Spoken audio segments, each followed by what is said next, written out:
दोस्तों, आज हम बात करने वाले हैं हरतालिका तीज व्रत से संबंधित। भाद्रपद मास की शुक्ल पक्ष की तृतीया तिथि को हरतालिका तीज का व्रत किया जाता है और इस व्रत को सुहागन महिलाएं अपने पति की लंबी आयु के लिए करती हैं। साथ ही इस व्रत को करने से स्त्रियों को संपूर्ण सुख सौभाग्य एवं मोक्ष की प्राप्ति होती है। वहीं कुंवारी लड़कियां इस व्रत को मनोवांछित पति की प्राप्ति हेतु करती हैं। तो दोस्तों, आज इस वीडियो में मैं आपको हरतालिका तीज व्रत से संबंधित संपूर्ण जानकारी विस्तार पूर्वक देने वाली हूँ। तो आज हम बात करेंगे कि हरतालिका तीज का व्रत आपको किस प्रकार करना चाहिए, व्रत करने के नियम क्या है, कौन सी गलतियाँ आपको भूल कर भी नहीं करनी चाहिए, हरतालिका तीज व्रत की पूजा की विधि क्या है, साथ ही व्रत में सरगई किस प्रकार से करते हैं, पारण करने के नियम क्या है, हरतालिका तीज व्रत में सुहाग कैसे मांगते हैं। साथ ही बहनों ने हरतालिका तीज व्रत से संबंधित कई प्रश्न भी पूछे हैं, उनके उत्तर भी मैं इस वीडियो में आपको दूंगी। तो दोस्तों, ध्यान पूर्वक इस वीडियो को लास्ट तक जरूर देखिएगा। तो चलिए शुरू करते हैं। इससे पहले अगर आपने अभी तक मेरे चैनल को सब्सक्राइब नहीं किया है, मेरा वीडियो पहली बार देख रहे हैं, तो मेरे चैनल को इस प्रकार के तमाम ज्ञानवर्धक जानकारियों के लिए सब्सक्राइब कर लीजिए। वीडियो अच्छा लगता है तो लाइक जरूर कर दीजिएगा, परिवारजनों के साथ, दोस्तों के साथ शेयर कीजिएगा ताकि वो भी इसका लाभ उठा सके। दोस्तों, हरतालिका तीज व्रत की कथा के अनुसार पर्वतराज हिमालय अपनी पुत्री पार्वती का विवाह भगवान विष्णु से कराना चाहते थे, लेकिन पार्वती जी बचपन से ही भगवान शिव से विवाह करना चाहती थी। ऐसे में उन्हें जब इस बात का पता चला तो उन्होंने घर का त्याग कर दिया और वो एक घने जंगल में अपने सखियों के साथ चली गईं और एक गुफा में उन्होंने भगवान शिव को प्राप्त करने के लिए तप करना शुरू कर दिया। ये सब देखकर भगवान शिव प्रसन्न हुए और भाद्र शुक्ल पक्ष के हस्त नक्षत्र पर देवी पार्वती को भगवान शिव ने दर्शन दिया और उनकी मनोकामना पूर्ति का उन्हें आशीर्वाद दिया। इसके बाद पार्वती जी ने पूरी पूजा सामग्री नदी में प्रवाहित कर उपवास तोड़ा और उसी समय से स्त्रियां इस तिथि को हरतालिका तीज का व्रत अपने पति की मंगल कामना के लिए, दीर्घायु के लिए, सुख सौभाग्य की प्राप्ति हेतु और मनोवांछित पति की प्राप्ति हेतु करती हैं। दोस्तों, वैसे तो हरतालिका तीज का व्रत एक दिन का ही होता है, परंतु इसमें नियमों का पालन 3 दिनों तक किया जाता है। हरतालिका तीज व्रत में भगवान शिव और माता पार्वती की पूजा आराधना की जाती है। साथ ही यह व्रत निर्जला किया जाता है। व्रत के एक दिन पहले नहा खा होता है। इस दिन सुबह सवेरे जल्दी उठ के स्नान आदि से निवृत्त हो ले। दोस्तों, इसी दिन सर धो के नहा ले। इस दिन स्नान के पश्चात आप साफ स्वच्छ वस्त्र धारण करें। ब्राइट कलर के लाल, गुलाबी, हरे, नारंगी, पीले इस प्रकार के वस्त्र पहने। साथ ही इस दिन आप नाखून काट लें और पैरों में आलता लगा लें। हाथों में इसी दिन मेहंदी लगा लें। साथ ही जैसे आप रोज पूजा करती हैं उस प्रकार से पूजा करें। भगवान से प्रार्थना करें कि आप ये व्रत करने जा रही हैं, आपका यह व्रत संपूर्ण हो, सफलता पूर्वक पूर्ण हो और आपका इसको शुभ फल प्राप्त हो। साथ ही दोस्तों, इस दिन सात्विक भोजन करें, किसी पे क्रोध ना करें, किसी की चुगली ना करें, झूठ ना बोले, अपने व्यवहार को, आचरण को सात्विक रखें, ब्रह्मचर्य का पालन करें, मांसाहार का सेवन, नशे के पदार्थ का सेवन बिल्कुल भी ना करें। अब जिस दिन व्रत है उस दिन दोस्तों सुबह में सरगई की जाती है। तो सरगई करने का नियम होता है कि सरगई सूर्योदय से 1 घंटे पहले संपूर्ण कर लेनी होती है। आजकल गर्मियों का दिन है, सूर्योदय 6 बजे तक हो जाता है, अर्थात सरगई आपको 5 बजे से पहले संपूर्ण कर लेनी है। कई जगह सास अपनी बहुओं को सरगई देती है। थाल में कपड़े, नए कपड़े, चूड़ियां, श्रृंगार के सामान, फल, फ्रूट्स, मिठाइयां रख के अपनी बहुओं को देती हैं और बहुएं सास से इस सरगई को लेकर के सास का पैर छू करके आशीर्वाद के साथ ही व्रत प्रारंभ करती हैं। दोस्तों, कई जगहों पे सास द्वारा सरगई देने का नियम नहीं भी है, तो भी आप अपने सास का आशीर्वाद जरूर लें, अपने बड़ों का आशीर्वाद लें और व्रत को प्रारंभ करें। सुबह सरगई में दोस्तों जितना हो सके अगर आप तरल पदार्थ, लिक्विड चीजें खाएंगे तो आपको दिन में भूख प्यास कम लगेगी। पानी खूब पी ले, शरबत पी ले, हेवी चीजें ना खाएं, तली हुई चीजें ना खाएं, थोड़ा मीठा खाएं, थोड़ा लिक्विड खाएं, खूब पानी पिए। इस प्रकार से व्रत प्रारंभ करें। अब दोस्तों जिस दिन व्रत है उस दिन भी सुबह सवेरे स्नान करके साफ स्वच्छ वस्त्र धारण करें, ब्राइट कलर के कपड़े पहने। इस दिन चूड़ी बदल ले, बिछिया बदल ले और सुबह में रोज आप जिस प्रकार से भगवान की पूजा करते हैं उस प्रकार से पूजा करें। भगवान शिव और माता पार्वती का ध्यान करें, उन्हें भोग अर्पित करें, धूप दीप दिखाएं और साथ ही हरतालिका तीज व्रत करने का संकल्प लें। हाथों में पुष्प, अक्षत और दक्षिणा लेके भगवान शिव, माता पार्वती का ध्यान करते हुए अपने पति की लंबी आयु की कामना करते हुए हरतालिका तीज व्रत करने का संकल्प लें। इसके पश्चात आरती करें और क्षमा प्रार्थना करें। अब सारे दिन भगवान शिव, माता पार्वती का ध्यान करते रहें, पूजा की तैयारी में व्यतीत करें। दोस्तों पूजा की तैयारी में जहां आपको पूजा करना है उस स्थान को साफ सुथरा कर ले, वहां पे एक ऐपन बना ले। ऐपन अर्थात रंगोली बनाई जाती है। रंगोली बनाने के लिए चावल के आटे में थोड़ी सी हल्दी मिला करके उसमें पानी डाल के उसका घोल तैयार कर ले और उससे रंगोली बनाए। और वहां पे रंगोली बनाने के पश्चात एक चौकी रखें, चौकी के ऊपर लाल या पीले रंग का कपड़ा बिछाएं, उसके चारों तरफ जो है केले के पत्ते से उसको सजाएं और उसके बाद वहां पर भगवान शिव, माता पार्वती की मूर्ति या प्रतिमा स्थापित करें। साथ ही भगवान श्री गणेश की भी मूर्ति या प्रतिमा स्थापित करें। सारे दिन प्रसाद बनाएं, पूजा की सारी सामग्री इकट्ठा कर ले। प्रसाद अपने अपनी पारिवारिक परंपरा के अनुसार बनाई जाती है, परंतु जो प्रसाद इस पूजा में अति आवश्यक है वो है 5 प्रकार के फल और घर में बनी हुई गुजिया, जो बिहार में जिसे हम पिड़किया भी कहते हैं। तो दोस्तों 5 प्रकार के फल में इस मौसम में जो भी फल मिल रहा है आप ले सकते हैं। गुजिया तो आप जरूर ही ले। साथ ही कई जगह मीठे पापड़ बनाए जाते हैं, पूड़ियाँ बनाई जाती हैं, गुलगुले बनाए जाते हैं। तो इस प्रकार से आपके घर में जो भी प्रसाद रूप में अर्पित किया जाता है वो ले। साथ ही रोज की पूजा में आप जो चीजें प्रयोग में लाते हैं जैसे धूप, दीप, शुद्ध घी, रोड़ी, चंदन, हल्दी, मौली, वो सारी चीजें तो आपको लेनी ही है। साथ ही भगवान शिव को अर्पित करने के लिए शमी पत्र, बेल पत्र, धतूरा जो कि भगवान शिव का प्रिय है वो इकट्ठा कर ले। साथ ही माता पार्वती को अर्पित करने के लिए सुहाग की पेटी लेनी होती है, जिसमें कम से कम 5 प्रकार की सुहाग की सामग्री रखी जाती है। सुहाग की सामग्री में सिंदूर, बिंदी, चूड़ी, आलता, कंघी, ऐनक, इसके अलावा लोग वस्त्र रखते हैं। आप साड़ी चढ़ाना चाहते हैं साड़ी चढ़ाएं या फिर आप ब्लाउज का पीस भी चढ़ा सकते हैं। भगवान शिव को आप धोती, अंगूछा, ये सारी चीजें वस्त्र रूप में अर्पित करें। अब दोस्तों यहाँ पे कई लोग जो है सारी श्रृंगार की सामग्री 2-2 चढ़ाते हैं कि एक दान करने के लिए और एक अपने पास जो है प्रयोग में लाने के लिए। दान करने के लिए भी आप अच्छी क्वालिटी की चीजें चढ़ाएं, क्योंकि हमेशा अच्छी क्वालिटी की चीज ही दान करनी चाहिए। जिसको कि आप खुद भी प्रयोग कर सकते हैं वैसी चीजें दान करें। या फिर आप 2-2 नहीं चढ़ा सकते तो कुछ चीजें आप उसमें से दान कर दें और कुछ अपने प्रयोग के लिए रखें। साथ ही भगवान को स्नान कराने के लिए आप पंचामृत जरूर तैयार कर लें। पंचामृत गाय के कच्चे दूध में थोड़े से दही, शुद्ध घी, शक्कर और शहद मिला करके तैयार हो जाती है। अब दोस्तों यहाँ पर यह प्रश्न पूछा जाता है कि संपूर्ण पूजा की सामग्री या श्रृंगार की सामग्री नहीं मिल पा रही या गुजिया नहीं बना पा रहे तो क्या करें। अब दोस्तों भगवान को आप जितना भी श्रद्धा पूर्वक अर्पित करते हैं वही सर्वश्रेष्ठ होता है, परंतु माता पार्वती को श्रृंगार की सामग्री अर्पित करनी होती है। कोशिश करें कि कम से कम 5 प्रकार के श्रृंगार की सामग्री तो अवश्य हो। जितना सामान उपलब्ध है वही माता पार्वती को अर्पित करें। बाकी के बदले आप कुछ पैसे या दक्षिणा चढ़ा दें, जो कि बाद में आप पंडिताइन को दान कर सकते हैं श्रृंगार की सामग्री के बदले। अब अगर गुजिया नहीं बना पा रहे या गुजिया बनाने का सामान नहीं मिल रहा तो आप घर में बना हुआ कोई भी प्रसाद भगवान को अर्पित कर सकते हैं। नारियल का लड्डू बनाना बहुत आसान होता है, पंजीरी बना ले या चूरमा बना ले, आप वो भगवान को अर्पित करें। गुड़ ही चढ़ा ले, लेकिन कोशिश करें घर में बनी हुई मिठाई भगवान को चढ़ाएं।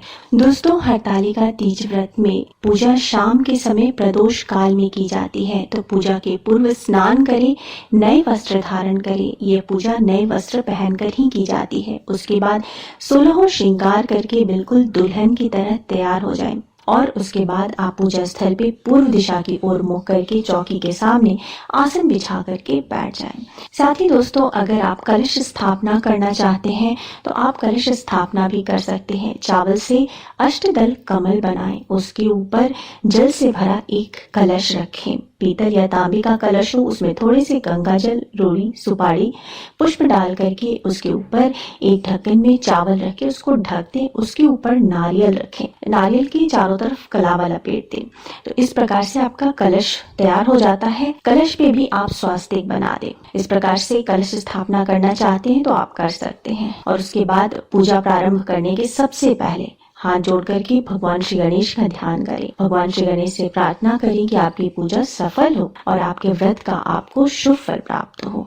भगवान श्री गणेश की पंचोपचार से पूजा करें, अर्थात उन्हें स्नान कराएं, उन्हें टीका, चंदन, हल्दी, कुमकुम अर्पित करें, पुष्प अर्पित करें, धूप दीप दिखाएं, उसके बाद प्रसाद अर्पित करें। इसके बाद आपको कलश की पूजा करनी चाहिए। इसी प्रकार से पंचोपचार से कलश की पूजा करें और उसके बाद आपको भगवान शिव और माता पार्वती की विधि विधान से श्रद्धा पूर्वक पूजा करनी है। भगवान शिव माता पार्वती को स्नान कराएं। अब दोस्तों, कई लोग पूछते हैं कि फोटो को कैसे स्नान कराएं। तो यहाँ दो तरीके हैं दोस्तों। या तो आप जो है उनके फोटो के ऊपर हल्के हल्के छींटे दे करके आप स्नान करा सकते हैं, या फिर शुद्ध पीली मिट्टी या काली मिट्टी से भगवान शिव और माता पार्वती की प्रतिमा बना लें और उनकी आप पूजा कर सकते हैं। उन्हें स्नान कराएं।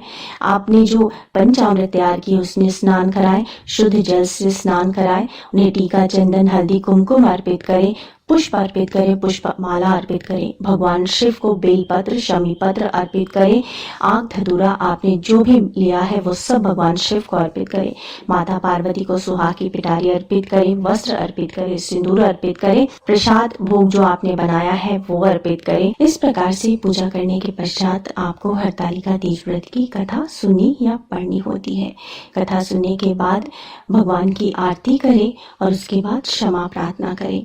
दोस्तों, वैसे तो ये व्रत निर्जला किया जाता है, परंतु अगर आपसे बर्दाश्त नहीं हो रहा, आप निर्जला नहीं रह पा रहे हैं, तो शाम को पूजा करने के पश्चात अपने पति के हाथों से आप पानी या शरबत पी सकती हैं। ये पूजा पति के लिए की जाती है। पति को ही इस पूजा में परमेश्वर माना जाता है। अगर वो अपने हाथों से आपको पानी या शरबत बना के दे तो सर्वोत्तम। अब दोस्तों, जो कपड़े आपने पहन के पूजा किए थे वो कपड़े आप पूजा के बाद चेंज कर दें, क्योंकि इन कपड़ों को फिर से पारण के समय पहनना होता है। अब दोस्तों, हरतालिका तीज व्रत में रात्रि जागरण का भी अत्यधिक महत्व होता है। संभव हो तो रात्रि जागरण जरूर करें। भगवान शिव, माता पार्वती का भजन कीर्तन करें, मंत्रों का जप करें और दूसरे दिन सुबह सवेरे जल्दी स्नान आदि से निवृत्त होकर साफ स्वच्छ वस्त्र धारण करें। जो आपने पूजा के लिए वस्त्र पहने थे वो पहने या फिर नए वस्त्र पहने और उसके बाद पुनः भगवान शिव, माता पार्वती की विधिवत पूजा आराधना करें। अब दोस्तों, पारण की जो विधि है वो भी बहुत ही महत्वपूर्ण होती है। आपको इस प्रकार पूजा करने के पश्चात माता पार्वती को पारण के लिए आपको सामग्री अर्पित करनी है। आपके घर में आपके परिवार की परंपरा के अनुसार जिस भी चीज से पारण किया जाता है वो माता पार्वती को अर्पित करें। मेरे घर में जौ के सत्तू और गुड़ से किया जाता है, कई जगह चने और गुड़ से किया जाता है, तो वो माता पार्वती को भी आप अर्पित करें। इसके बाद आपको सुहाग लेना होता है। आपने माता पार्वती को जो सिंदूर अर्पित किया है उसमें से सिंदूर लेकर के आप अपने सिंदूरे में डालें और उससे आप स्वयं सिंदूर करें। और उसके बाद कई महिलाएं मिलकर पूजा कर रही हैं तो सभी एक दूसरे को सिंदूर लगाएं। आपने जो भी माता पार्वती को सुहाग की सामग्री अर्पित की है उसमें से थोड़ी सी सुहाग की सामग्री आप लेकर के उसी वक्त पहन लें। जैसे चूड़ियां पहन ली, बिंदी लगा लिया, सिंदूर लगा लिया और उसके बाद आपको सर पे आंचल रख के अपने आंचल में जो आपने प्रसाद अर्पित किया है माँ को, उसमें से थोड़े से आपको ले लेने होते हैं, अपने आंचल में ले। वो भगवान का आशीर्वाद हो गया। उस प्रसाद में से आप स्वयं ग्रहण करें, अपने परिवार में अपने पति को दें, अपने बच्चे को दें। अब आपको पारण करना है। आपने पारण के लिए जो भी सामग्री ली है उसको आप जो है ग्रहण करें और पानी पीने के बाद ही कुछ आपको बोलना है, बीच में बोलना नहीं है। इस प्रकार आपका पारण संपन्न होता है, हरतालिका तीज व्रत संपन्न होता है। अब दोस्तों, इस प्रकार से पूजा संपन्न करने के पश्चात आपको विसर्जन करना चाहिए। विसर्जन करने के लिए हाथ जोड़ के भगवान शिव और माता पार्वती का ध्यान करें, उनसे प्रार्थना करें कि जब भी आप उनकी पूजा करें वो आपके घर में पधारे। भगवान श्री गणेश से स्थायी रूप से आपके घर में वास करने की विनती करें। इसके बाद क्षमा प्रार्थना करें और थोड़ी सी चौकी हिला दें। ये आपका विसर्जन हो गया। इसके बाद जो सामग्री आपने भगवान को अर्पित की है, जैसे आक, बेलपत्र, धतूरा, केले के पत्ते, नारियल, पुष्प, इन सब को आप या तो प्रवाहित करें या गड्ढे खोद के डाल दें या फिर गमले में डाल के ऊपर से मिट्टी डाल दें। नारियल का आप दान भी कर सकते हैं। इसके बाद आपको परिवार के बड़े लोगों के, सास ससुर के पैर छूने हैं, आशीर्वाद लेना है, पति का आशीर्वाद लें और सब में प्रसाद वितरित करें। दोस्तों, हरतालिका तीज व्रत में भी सुहाग की सामग्री के दान का अत्यधिक महत्व है। आपने जो भी माता पार्वती को अर्पित किया है उसको आप दान करें और अपने प्रयोग के लिए भी रखें। पंडिताइन को, किसी गरीब को, किसी जरूरतमंद को पैसे, दक्षिणा, कपड़े, सुहाग की सामग्री, फल और मिठाइयाँ, ये सारी चीजें दान करें। पंडिताइन से आशीर्वाद लें। अब दोस्तों, मैं अब आपके प्रश्न ले लेती हूँ जो बहुत ही अधिक पूछे जा रहे हैं, जैसे कि पहली बार अगर हरतालिका तीज व्रत शुरू कर रहे हैं तो किस प्रकार से करें। दोस्तों, पहली बार हरतालिका तीज व्रत शुरू करने का नियम है कि कई जगहों पे ये अपने मायके से शुरू किया जाता है। अगर आप अपने मायके जाकर के व्रत नहीं शुरू कर रहे, आप जहाँ रहते वहीं कर रहे, तो भी मायके से तीज अर्थात पूजा की सारी सामग्री, आपके नए कपड़े, प्रसाद आते हैं और उसी का प्रयोग करते हुए आपको तीज का व्रत करना होता है।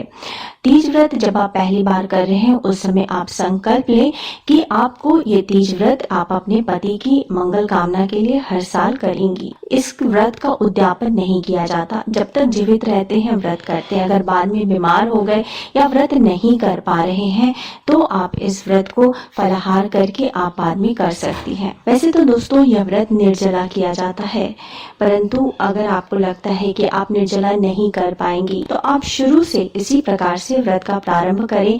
पानी पीते हुए, शरबत पीते हुए या फिर फल खाते हुए आप इस व्रत को प्रारंभ करें। पहले अपने स्वास्थ्य का ध्यान दें। अब प्रश्न है कि क्या पीरियड में व्रत को शुरू कर सकते हैं। दोस्तों, अगर पहली बार व्रत कर रहे हैं तो पीरियड में व्रत को शुरू ना करें। अगर आपने व्रत रखा हुआ है और आपने संकल्प ले लिया है, उसके बाद पीरियड आ गया आपका, तो दोस्तों व्रत आपको खंडित भी नहीं करना है, आपको व्रत पूर्ण करना है। पूजा की सामग्री आपके घर में कोई और महिला हो, उनसे आप जो है भगवान को अर्पित करा दें या फिर पंडित जी से आप पूजा करा दें। या फिर दोस्तों, कई महिलाओं की ऐसी परेशानी भी आती है कि घर में कोई भी नहीं है, पीरियड भी आ गया, मंदिर में भी नहीं हम सामान भिजवा सकते हैं। तो दोस्तों, फिर भी अगर आपने संकल्प ले लिया है व्रत का और उसके बाद आप अशुद्ध हो जाती हैं तो आपको व्रत खंडित नहीं करना है, व्रत तो आपको पूर्ण करना है। दोस्तों, वैसे तो अशुद्ध होने पर बिल्कुल भी पूजा करने के लिए मना किया गया है। कोई प्रसाद नहीं बना सकते, पूजा की कोई सामग्री नहीं छू सकते। यहाँ तक हमारे शास्त्रों में अशुद्ध होने पर नए कपड़ों को भी पहनने को मना किया गया है। और आपके घर में आपकी जगह पे पूजा करने वाला दूसरा कोई नहीं है, तो मैं कि प्रदोष वाले दिन दोबारा से आप इसी प्रकार से व्रत रखें और उसी दिन आप हरतालिका तीज व्रत की पूजा करें, अपनी सारी परेशानी भगवान से कहें और अपनी मनोकामना कहें। इस प्रकार से आप पूजा कर सकती हैं। उम्मीद है दोस्तों, आपको इस वीडियो में हरतालिका तीज व्रत से संबंधित संपूर्ण जानकारी मिली होगी। अगर फिर भी आपके मन में कोई प्रश्न है तो आप कमेंट बॉक्स में कमेंट करके पूछ सकती हैं। अगर आपको मेरा वीडियो अच्छा लगा है तो वीडियो को लाइक कर दीजिए, परिवारजनों के साथ, दोस्तों के साथ शेयर जरूर कीजिएगा ताकि वो भी इसका लाभ उठा सके। और अगर मेरे वीडियो को पहली बार देख रही हैं, मेरे चैनल पे पहली बार आई हैं, तो इस प्रकार के तमाम ज्ञानवर्धक जानकारियों के लिए मेरे चैनल को सब्सक्राइब कर लीजिए। अब मिलते हैं अगले वीडियो में, तब तक स्वस्थ रहिए, सुरक्षित रहिए और अपना बहुत बहुत ध्यान रखिए। जय माता दी।